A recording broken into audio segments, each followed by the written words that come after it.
Assalamualaikum warahmatullahi wabarakatuh. Perkenalkan, nama saya Putri Ahira dengan nomor induk mahasiswa 112111435 kelas K119 MNR Prodi Manajemen Universitas Teknologi Digital. Di sini saya akan membuat video untuk memenuhi evaluasi akhir semester pada mata kuliah Kreativitas dan Inovasi Bisnis. Oke, yang pertama saya akan menjelaskan apa itu inovasi. Jadi inovasi itu merupakan suatu proses untuk mewujudkan, mengkombinasikan, atau mematangkan suatu pengetahuan atau gagasan ide yang kemudian disesuaikan guna mendapat nilai baru suatu produk, proses, atau jasa. Sedangkan kreativitas merupakan suatu pola perilaku siswa untuk menciptakan pemikiran sehingga menghasilkan ide-ide, kegiatan yang unik dan menarik minat banyak orang atau sebagai kemampuan untuk memberikan gagasan baru dalam upaya pemecahan masalah. Inovasi dan kreativitas juga dilakukan pada produk Indomie. Jadi Indomie adalah merek produk mie instan yang diproduksi oleh PT Indofood CBP Sukses Makmur dan hadir sejak tahun 1972. Indomie melakukan inovasi dari segi rasa dan kualitas. Hal tersebut disesuaikan dengan target pasar serta keinginan konsumen. Indomie juga mengembangkan berbagai varian rasa dan topping yang meliputi Indomie goreng spesial, Indomie goreng spesial virus, Indomie goreng cabai hijau, Indomie goreng pedas, Indomie goreng 3 penyet, Indomie goreng rendang, Indomie goreng sate, Indomie goreng Aceh, Indomie rasa cakalang, Indomie rasa coto Makassar, Indomie rasa kari ayam, Indomie rasa mie telur, Indomie rasa mie kocok Bandung, Indomie rasa sop buntut, Indomie rasa soto Banjar, Indomie rasa Banjar, Indomie rasa soto Banjar limau kulir, Indomie rasa soto Betawi, Indomie soto Medan, dan lain-lain. Indomie juga melakukan inovasi dan kreativitas pada desain. Jadi pengertian desain industri sendiri adalah suatu kreasi tentang bentuk, konfigurasi, atau komposisi garis atau warna yang memberikan kesan estetis dan dapat diwujudkan dalam pola 3 dimensi atau dimensi serta dapat dipakai untuk menghasilkan suatu produk yang memiliki daya tarik. Pada kemasan Indomie terlihat sederhana, ringan, dan menarik. Salah satu cara bertahan pada arus persaingan industri adalah dengan mengembangkan inovasi dan memberikan ide-ide menarik yang dapat memikat konsumen.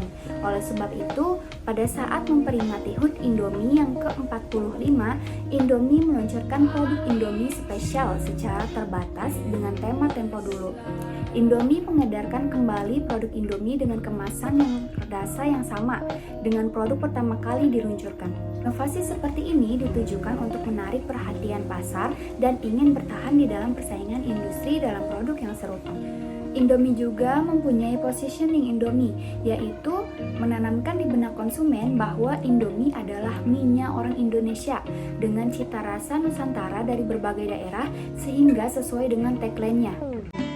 Indomie seleraku.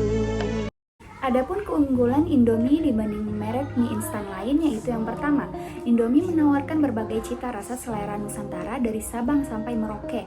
Yang kedua, mie Indomie terbuat dari tepung bogasari yang dikenal bermutu tinggi. Yang ketiga, rasa bumbu yang khas dengan kualitas yang premium. Yang keempat, komitmen dari masyarakat terhadap Indomie. Contohnya, sebutan Indomie dijadikan istilah generik yang merujuk kepada semua merek mie instan di Indonesia.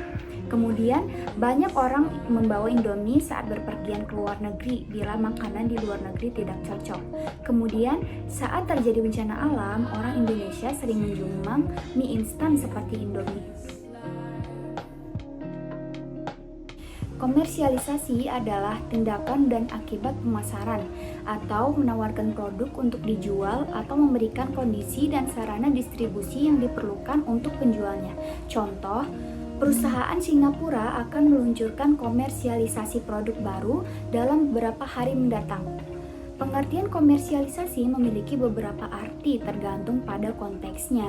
Dimungkinkan untuk mengaitkan pemasaran dengan distribusi atau logistik yang bertanggung jawab untuk secara fisik mengirimkan produk atau layanan ke konsumen akhir.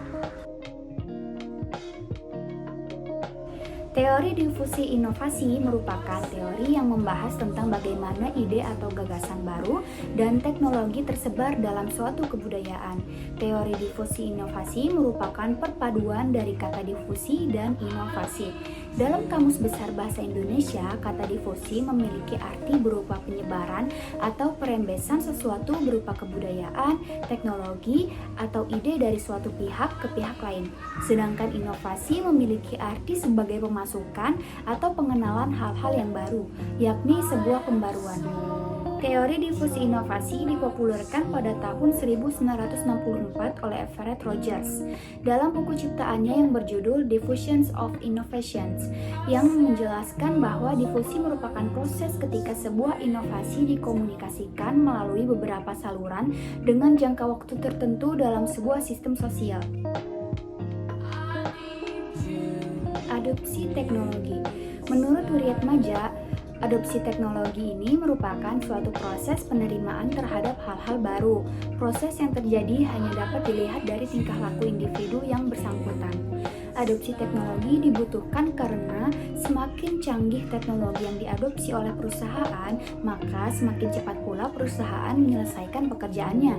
Adanya kebutuhan akan efisiensi waktu serta biaya mengakibatkan para pelaku usaha perlu mengimplementasikan teknologi terbaru dalam perusahaannya. Inovasi hijau atau green innovation merupakan sebuah strategi yang memperhatikan dampak yang akan timbul pada lingkungan serta dapat meningkatkan kinerja ekonomi melalui efisiensi dalam menggunakan bahan baku dan energi, menciptakan pangsa pasar baru serta memiliki produk unggulan dalam keunggulan bersaing.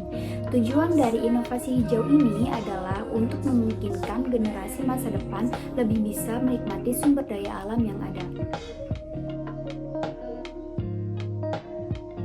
Inovasi terbuka adalah suatu proses di mana orang mencari dan mengkomersialkan ide-ide inovatif yang berasal dari organisasi.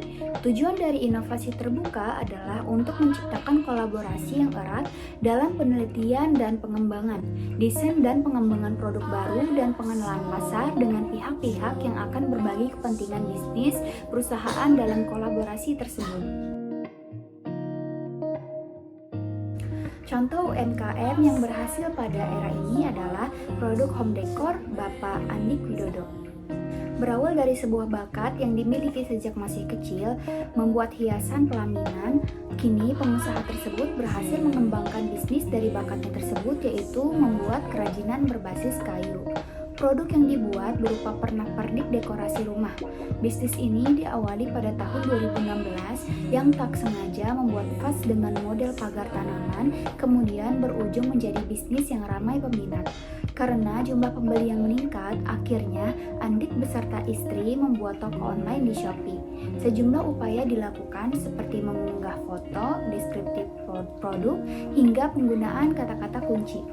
Andik dan istri juga berupaya melakukan inovasi pada produk kerajinan rumah tersebut, melakukan berbagai desain baru dari mulai membuat banyak bentuk hingga menambah warna yang bervariasi sehingga berbeda dengan produk yang dijual sebelumnya.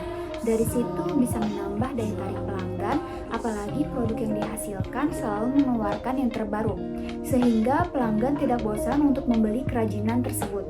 Berkat upaya Andik dan istri telah melakukan kreativitas dan inovasi pada produk mereka, kini bisnis yang dijalankan sangat melonjak drastis pembelinya, yang tadinya tidak memerlukan karyawan hingga merekrut karyawan. Konsisten dengan kreativitas dan inovasi dan memanfaatkan saluran penjualan digital, Andik dan istri berhasil menjual 15.000 hingga 20.000 item produk setiap bulannya. Hal ini berkat kerja keras dari Andik dan istri dengan kreativitas dan inovasinya. Sekian yang dapat saya sampaikan, kurang lebihnya mohon maaf. Wassalamualaikum